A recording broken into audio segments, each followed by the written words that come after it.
Hi, it's dungeon seasons, friend. So I have made quite a number of dungeon videos. I've made fun loadouts. I've made more fun loadouts. I've made more fun loadouts. I even spent several weeks doing the research and the editing necessary to make a dungeon speedrunning guide. That's still a good video, by the way. Link to that down below. I know it's old, but all the information's solid. So, Dungeons is spectacular for doing quests, getting gold, getting tickets, recycling the llamas that you get. I'm loading up ventures here because I can't click anything right.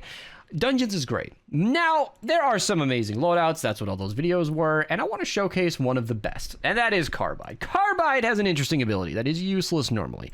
Lefty and righty applies affliction that does barely anything, but then they become energy and they bounce around. That is the important part, because in dungeons, you're in kind of a confined space. And we're going to queue up the labyrinth in a second here, show you just how that goes. You guys probably already know where this is going. Happy holidays, of course, because we need the cooldown. Bang and pow used to not work with Carbide. That has been fixed. 25% bonus damage is tight. Then we got pump metal, where if you get 10 eliminations, you can just increase your lefty and righty by 10 seconds. That's great, because the cooldown is tremendous.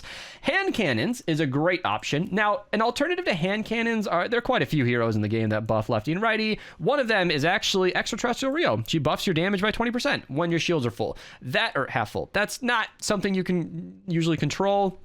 I prefer to just get those extra cannonballs. It's not a huge bonus. Absolutely Stunning is again an optional hero. This is really only useful for like mini bosses, which it does affect. Stunning them can be good. It's not the best bonus ever. I don't think he's super necessary, so I will actually be swapping him out. Space Technology is also great. Azealia Clark, it's just a flat 15.5% bonus damage. You are dealing energy damage with your ability, so that's definitely a good one to have. I'm going to be swapping Absolutely Stunning for Archetype Havoc. For those of you who watch these videos, hit pause, steal the loadout, and leave.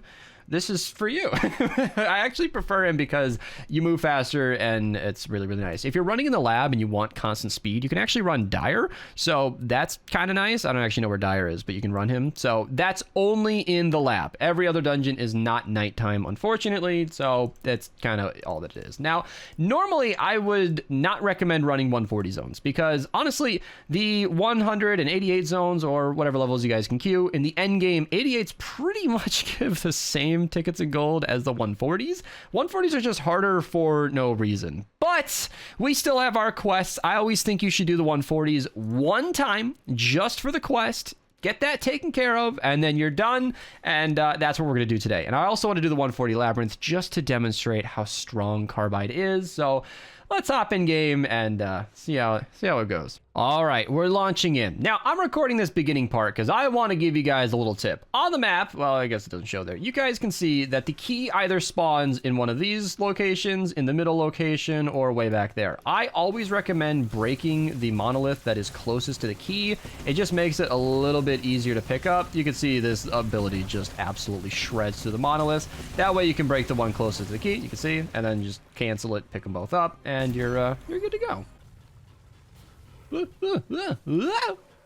We made it out. Does anybody have lefty and righty available? I want to see. That was a clean edit. Got that. Oh, look at it go. Look at it go. There is no possible way you can run Labyrinth and not get all 100 urns just immediately. Isn't it just absolutely beautiful? Also, you guys remember back in the day when you didn't have the minimap of the 140 zones? What was that about? What was that about? Why did they turn it on? And I'm glad it's easier, but like, why was it ever off? I don't know. I have too many questions, but you guys can see lefty and righty Carbide is just fantastic. This is my favorite. I don't know. One of my favorite dungeon loadouts, and you can obviously see why. Just total destruction. Unfortunately, though, you can see the cooldown is substantial. Now, there is Agent Evelyn. I'll show a picture of her on screen. You can get SMG and pistol eliminations to lower that cooldown, but it's 1 second per kill, and you really can't control very well what weapons you get in dungeons. So I don't usually use her. I don't trust it. I don't like to rely on it. That's why I use my shockwave to move around quicker. I totally didn't forget that I had that perk. Don't at me. You can also use an ability to get the shockwave cooldown reduced, but I don't know if I want to use that in today's video here. Does anybody have lefty and righty available? Can we see it? Can we see the glory? Oh, yes. Thank you, Benz. Thank you so much. There's nothing important to even break here. I just want to see it bounce. Ah, it's so good. It's so good. Oh, thank you, Benz. That was glorious.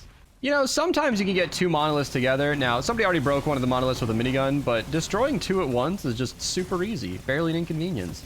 And the way the labyrinth is set up, obviously in these confined spaces, lefty and righty is at its most useful. I said that he's usually underwhelming because in regular missions, you don't have so many walls to bounce against.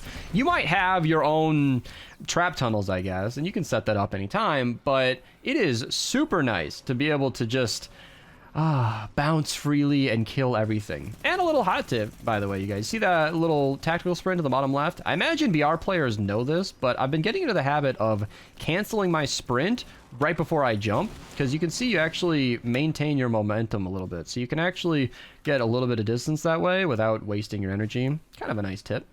And then when you pair that with the shockwave ability, you can see you actually get going really fast. All right, so here's a glorious example where the key is pointing downwards. I don't really know how to get down there, and I don't really need to think. I could just kind of start shooting and see if a way to get down there emerges. You know, sometimes it does, sometimes it doesn't. It seems in this case we got unlucky, but you can see we we cleared the room, to say the least.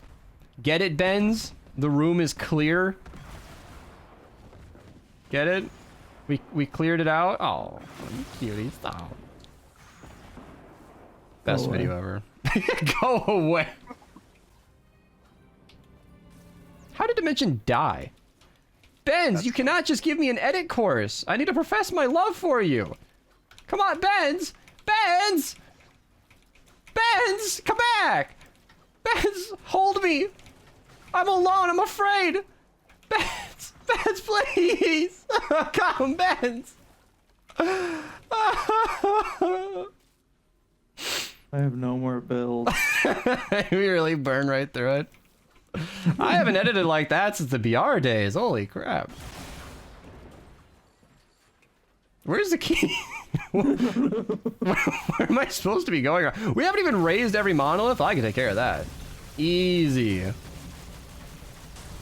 Easy. Oh no, there are enemies shooting me. Ah, oh god, oh no. Actually, I'm taking damage. I need a thing. Oh crap.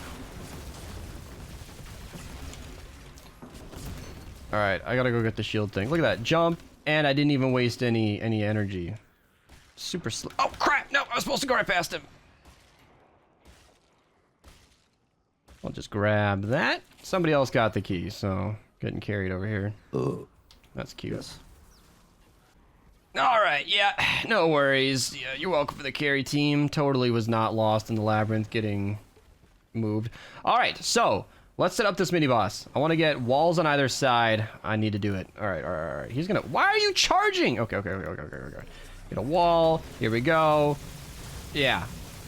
There we go. Got to get him in between the walls just like that. He's actually getting moved out of the way. I'm really struggling to kill. This is embarrassing. Oh my god. Oh god. This is terrible. This is a mistake. All right. Well, I'm out of the game for a while now. You guys can showcase the minigun. You know, typically the mini boss is dead by now, but we're in a 140 zone, so that's where this build kind of falls apart. Is this an invisible mini boss? Like, what is happening here? I think he's invisible. All right. Well, I guess I'll move super fast if I do this. And you guys are seeing it now. I have probably made a lot of cuts in this video. It is a YouTube video after all, but the cooldown of lefty and righty makes it really bad. That's why I hesitated earlier. I was gonna say it was my favorite loadout, but it's kind of not. It's my favorite loadout for a few seconds at a time, and then you spend all the time it takes waiting for your ability to come back, and I find myself preferring minigun or flash AC, and you know what?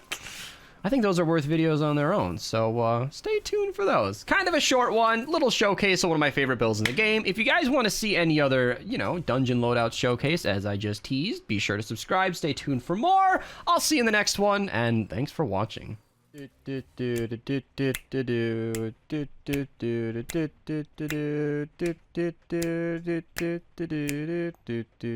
then